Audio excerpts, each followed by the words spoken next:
direito natural, certo? Muito bem. A liberdade, ela se torna um tema que vai comportar diversas discussões. O seu valor para os indivíduos, que vai, inclusive, podemos dizer assim, acarretar, ou acarreta, tá?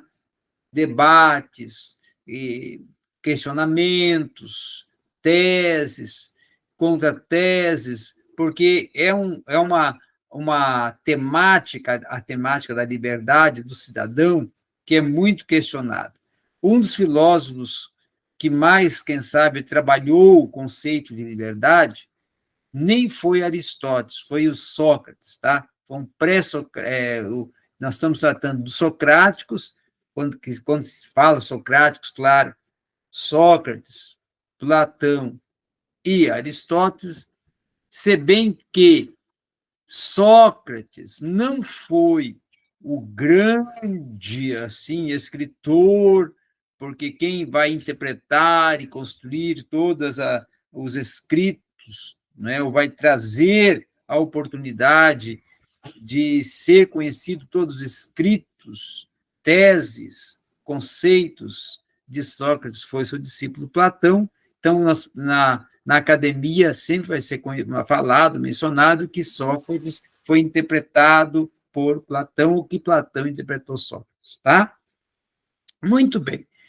Agora, Sócrates, sendo o primeiro que trata o conceito da liberdade, ele vai dizer que um dos maiores legados e uma das maiores expressões de Sócrates relacionada à liberdade vai ser inserida no tema, ou na frase, ou na expressão socrática, conhece-te a ti mesmo. Partindo desse princípio, é que Sócrates vai falar, vai tecer uma visão de liberdade. Então, para Sócrates, o homem que era livre era aquele que conseguia dominar os seus sentimentos, seus pensamentos e a si próprio. Por isso, conhece-te a ti mesmo. E a escravidão era marcada pelo fato do homem deixar que as paixões, que os seus sentimentos o controlassem. E a palavra-chave para concretizar essa liberdade em Sócrates seria o quê? O autodomínio. Então, se você tem o autodomínio, você será e é uma pessoa com condições de ser livre. Então, a liberdade para Sócrates estava relacionada ou vinculada a uma questão ética também de autodomínio, tá? Por isso que até ontem falamos que o pensamento, principalmente cristão, no sentido que concerne a ética, a moral, está muito atrelado a Sócrates, Platão, Aristóteles e outros filósofos do período pré-socrático, pós-socrático, socrático também, né? Então, nós vamos ver que também Platão, já discípulo, seguidor de Sócrates, vai estabelecer um pensamento, uma proposta a respeito da liberdade, dizendo que a alma do homem é a parte que deve ser considerada pura do ser humano. O corpo e a carne já é a parte infestada pelas questões terrenas. Então, a morte, ela teria como consequência a libertação da alma. A partir desse pensamento, então, é que Platão vai trabalhar o seu conceito de liberdade, a sua visão de liberdade, dizendo que o indivíduo, ao viver livre, ele deve viver dentro de uma libertação moral. Então, a visão, ou, vamos dizer assim, a tese, ou conceito, a proposta de liberdade em Platão está muito vinculada também à moral e à virtude. Porque ele vai dizer, olha, o cidadão só é livre, só alcança a liberdade a partir de que a sua alma esteja pura, a sua vida moral esteja liberta das vicissitudes terrenas que causam toda a corrupção ética, a corrupção moral, e que, com isso, lhe aprisionam, e com isso, lhe causam uma forma de subjugá-lo e torná-lo um cidadão, ser preso por essas razões, tá? E aí nós vamos ver também, dentro desse aspecto, já partindo agora para o Aristóteles, tá?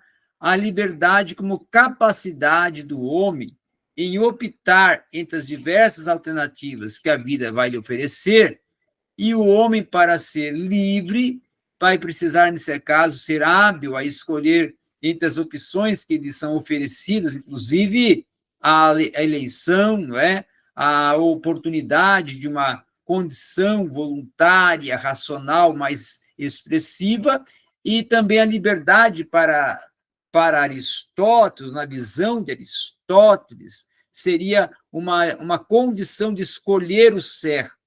Então, abster-se das paixões que podem lhe prender e buscar o certo, porque através do certo alcançará a liberdade. Então, seguindo os passos de Aristóteles, inclusive um outro filósofo já da Idade Média Alta, o Thomas Hobbes, tá? Que vai viver entre os anos 1588 a 1679, ele vai trabalhar com a conceituação da liberdade proposta por Aristóteles, e ele vai afirmar que, por liberdade, pode-se entender a própria palavra como uma ausência de impedimentos externos, tá? Impedimentos que seriam as causas de uma prisão, vamos dizer assim, moral, que com essa prisão moral você estaria automaticamente preso, então, e estaria impedido de ter uma liberdade, então, tinha que partir de uma vida ética, moral, justa, para o cidadão viver em liberdade. Então, a liberdade estava muito relacionada, nesse sentido aristotélico, a um conceito de estar tendo uma vida correta, uma vida ética, uma vida dentro de aspectos morais corretos, para não vir a estar preso, não vir a estar condenado, não vir a estar circunstanciado a situações terrenas que viesse o aprendê-lo, ou que viesse a detê-lo, ou deter a sua própria liberdade. Então, mais tarde, inclusive, o outro filósofo, o John Locke, tá? O John Locke vai também trabalhar essa questão. John Locke até vai trazer à tona algo muito interessante, falando que onde não há lei, não há liberdade. Então, a expressão onde não há lei, não há liberdade parte da mente de John Locke, que já no final da Idade Média Alta, que ele vai estar atuando, que ele é um filósofo do século XVI para século XVII, tá? Em 1632 a 1704.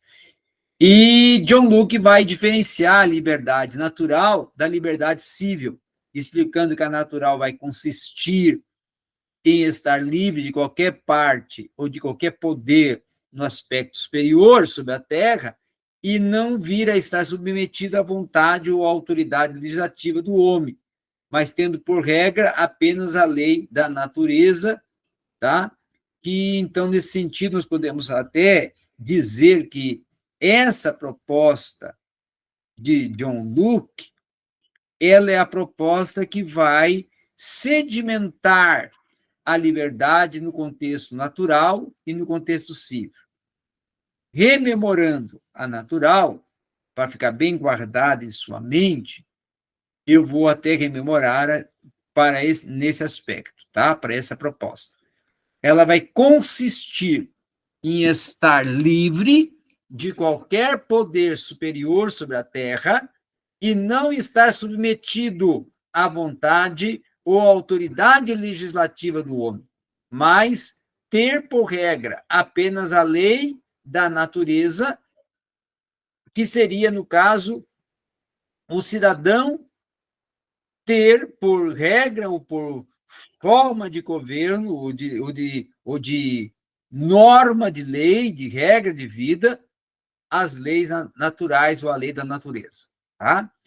Já a liberdade civil, no civil, melhor dizendo, civil, ela é consistir e não estar submetido a nenhum outro poder legislativo, senão aquele que já é estabelecido no corpo político mediante ao consentimento, nem sob o domínio de qualquer vontade ou sob restrição de qualquer lei que venha estar fora do que é promulgado, defendido pelo legislativo ou pela estrutura que é a estrutura propositora das leis, no caso, que seria o legislativo, que é o que vai criar a lei. Tá? Então, para nós rememorar e refixar o que consiste a lei civil, nós vamos refalar novamente aqui. Ela consiste em não estar submetido a nenhum outro poder legislativo, senão aquele que é estabelecido no corpo político, mediante o consentimento, e nem sob o domínio de qualquer vontade, ou sob uma restrição, ou qualquer outra circunstância que venha promover a lei fora do que é promulgado, ou proposto, ou definido, ou conceituado pelo legislativo. Então, por fim, trabalhando ainda Aristóteles, nós vamos ter o próprio Jacques Rousseau, que também devemos estudar Jacques Rousseau, José Roger. Por quê? Porque Rousseau, no Contrato Social, que é uma das obras célebres de Rousseau e da sociologia e do direito também, porque Rousseau é muito estudado no direito, ele também é um outro teórico que nós vamos estudar. Vamos estudar nessa sequência de filósofos que vamos estar estudando, tá? Vamos incluir Rousseau. E aí Rousseau vai falar sobre a liberdade, falando o que ele compreende igual por liberdade, na sua obra Contrato Social, dizendo que renunciar à liberdade é renunciar à qualidade de homem. Então, uma vez perdida, não poderá jamais ser readquirido. Dessa forma, vai se demonstrar que o seu entender a liberdade vai se perfazer como imprescindível à sobrevivência dos seres humanos. Evidentemente, então, toda a preocupação em conceber o significado da palavra liberdade vai estar muito ligado para Rousseau, tá? Dentro da proposta justamente de uma oportunidade em que o cidadão possui de ter uma qualidade, ter uma vida que seja indicada por um procedimento ético, algo que referencie as suas qualidades. Então, por isso que ele vai dizer que ao renunciar à liberdade é renunciar à qualidade de homem. A que qualidade de homem? A de ser correto, ser justo, ser corajoso, de ser íntegro, de ser aí homem no sentido também de macho, de ser realmente valente, de ter coragem, de ter firmeza, de ter pulso firme, de ter decisões, não é? Então, é demonstrar o próprio, no aspecto geral, essa posição de Rousseau seria dizer o quê?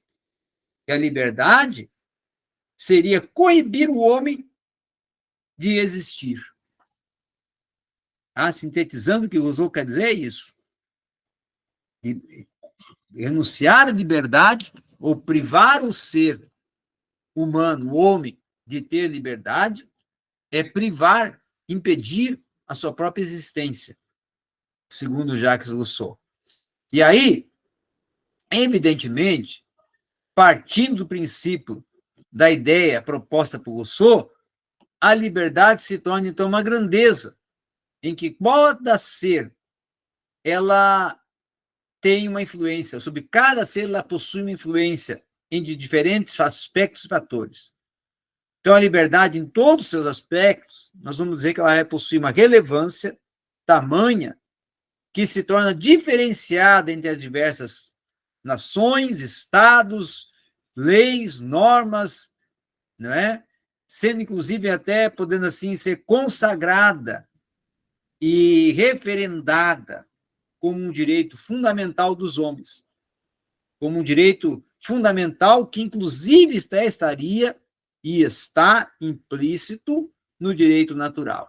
Então, é de suma importância visar, pensar na liberdade como um princípio que resume a concepção de mundo e resume a ideologia do ser no seu âmbito social, político e jurídico, e que concretiza os ideais do cidadão, tá? Que seria, no caso, o cidadão ser livre em não só estar em liberdade, mas ter a liberdade para se decidir, ou decidir os padrões que ele quer reger a sua vida. E aí, a partir da má decisão,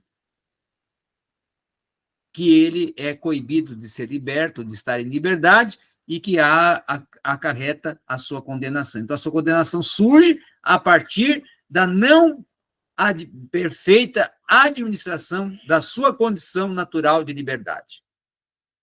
Então, quando ele está privado da condição natural da liberdade, automaticamente, pelos seus atos, ele foi coibido de exercer ou de vivenciar essa liberdade.